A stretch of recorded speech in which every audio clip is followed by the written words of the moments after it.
I've been having so much fun playing 33 Immortals. This is the first world boss, Cocytus. I'm using the Sword of Justice.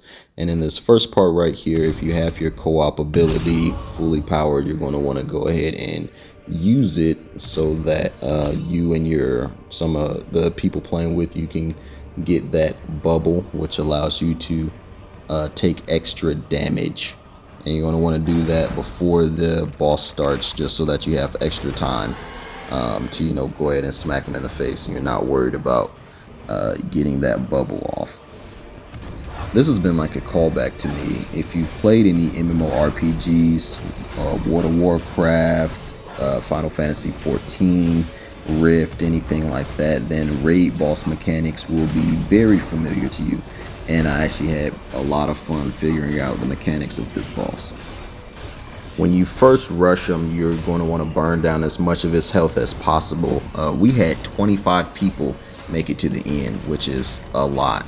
The first time I beat him, I think we only had 16 people make it to the end. He has 3 main mechanics that you're going to want to pay attention to. So this one that he just cast are these ice crystals, and you're going to want to break all of the ice crystals on one side before that bar that you see at the top gets all the way to the end. If you can break the ice crystals on both sides, cool. Usually you're not going to have enough people to break the ice crystals on both sides, so you usually focus everything that you can on the one side, so that one side will be safe once he has all of the once the bar is all the way full. As you can see, we actually had enough people and enough focus on those crystals that we broke all of them. So that's going to leave us more space to dodge his attack once he starts doing it, once the bar is all the way full.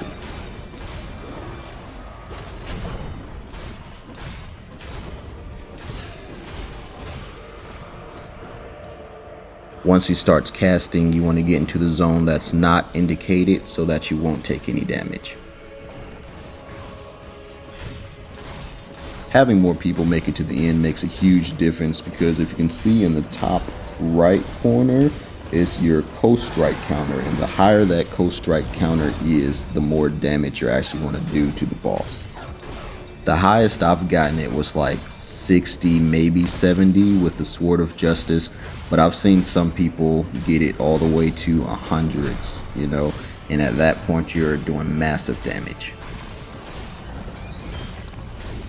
So this is the second mechanic that he does, and it's just going to be summoning these 3 elite monsters, and all you have to do is just defeat them before his counter gets all the way up. And for me, this is the easiest one. It's, you just focus them down. They're big targets. People know to do this. And we actually had a really good group of people here. Everybody seemed to already know what to do. That isn't always the case. Actually, it usually isn't the case, in my opinion. You'll see a good amount of people fumbling with the mechanics, or they're not really sure where they should be, or they're not focusing down the things that you need to focus together. But this group of people was really on point, and it really surprised me, because there's so many of us, so there's so many more things that could go wrong. I actually forgot about this mechanic because it's pretty self-explanatory. You're going to want to stack on top of the person who has that until it turns green to nullify the damage.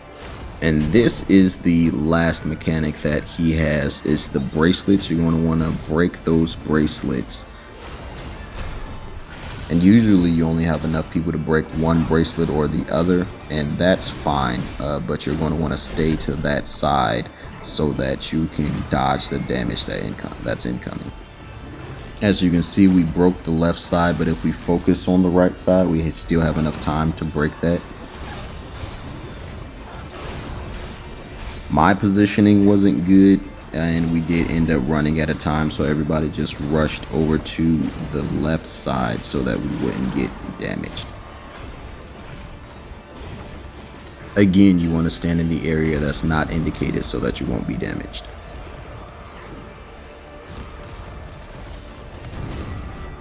Only one person ended up going down right there, whereas usually half your people go down right there because you didn't do the right things, or the whole team wipes.